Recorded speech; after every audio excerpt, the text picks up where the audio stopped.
Saudara dan saudariku yang kekasih, Shalom, selamat berjumpa dengan Renungan Harian Kerasulan Baru. Damai sejahtera Tuhan Yesus Kristus menyertai kita.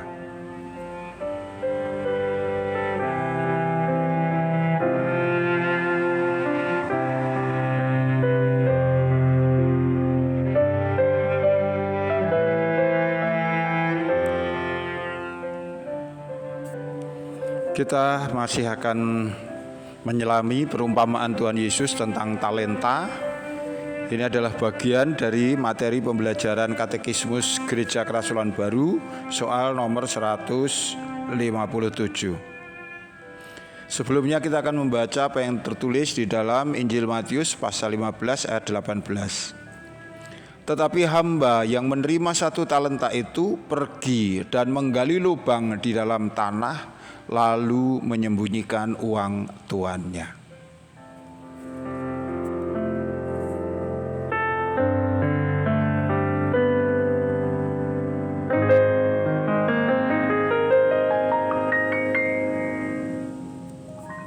Saudaraku yang dikasihi Tuhan, dua orang hamba yang baik, taat, dan bertanggung jawab telah bergegas pergi melaksanakan apa yang diperintahkan tuannya. Namun berbeda dengan hamba yang ketiga, ia menanggapi perintah tuannya dengan cara yang tidak sesuai.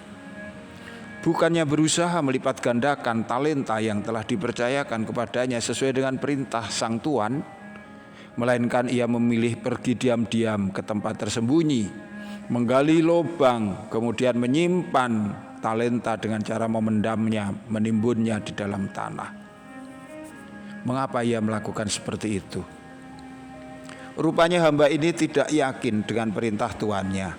Ia bahkan telah menaruh prasangka buruk kepada tuannya itu.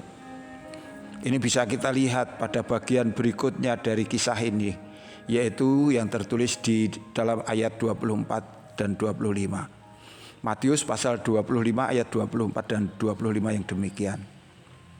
Kini datanglah juga hamba yang menerima 1 talenta itu dan berkata, Tuan, aku tahu bahwa Tuhan adalah manusia yang kejam, yang menuai di tempat di mana Tuhan tidak menabur, dan yang memungut dari tempat di mana Tuhan tidak menanam. Karena itu aku takut dan pergi menyembunyikan talenta Tuhan itu di dalam tanah. Ini terimalah kepunyaan Tuhan. Saudaraku yang kekasih, di sini menjadi jelas, terlihat bagaimana hamba yang jahat itu telah memelihara pikiran-pikiran negatif tentang tuannya sendiri. Bukankah selama ini kepada tuannya ia selalu menggantungkan hidup?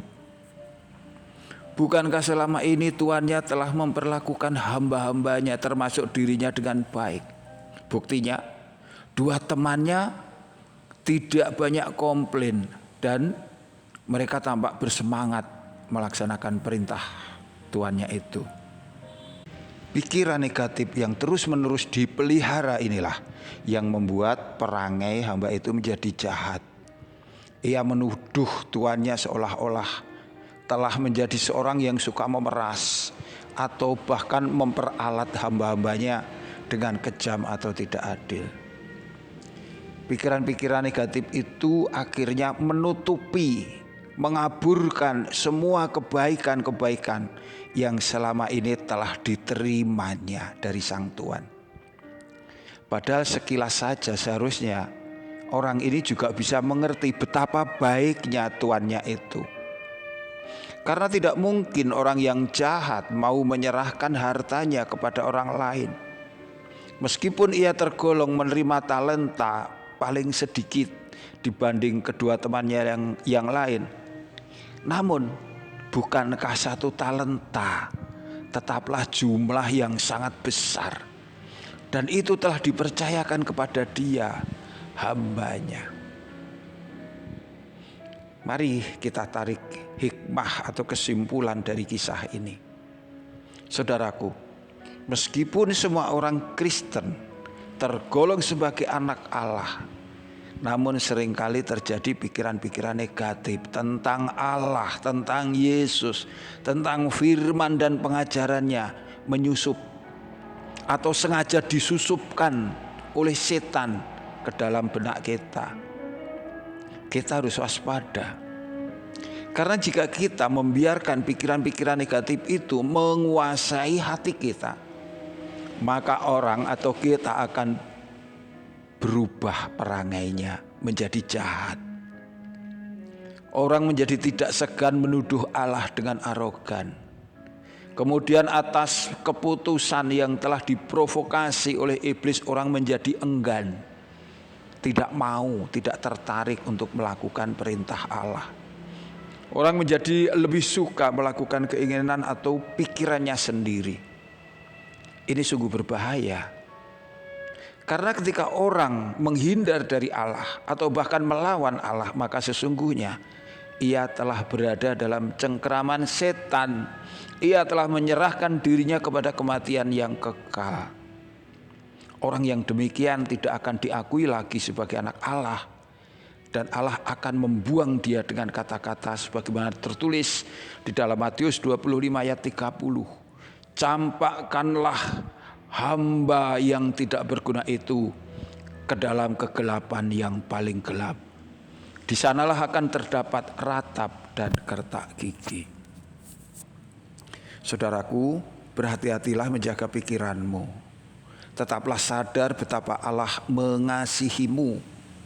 Turutilah semua perintahnya, karena dengan cara begitu Allah akan bermurah hati dengan mengatakan, sebagaimana tertulis di dalam Matius 25 ayat 23. Yang demikian, baik sekali perbuatanmu itu, hai hambaku yang baik dan setia. Engkau telah setia memikul tanggung jawab dalam perkara yang kecil. Aku akan memberikan kepadamu tanggung jawab dalam perkara yang besar. Masuklah dan turutlah dalam kebahagiaan Tuhanmu. Tuhan memberkati kita. Sampai jumpa. Amin.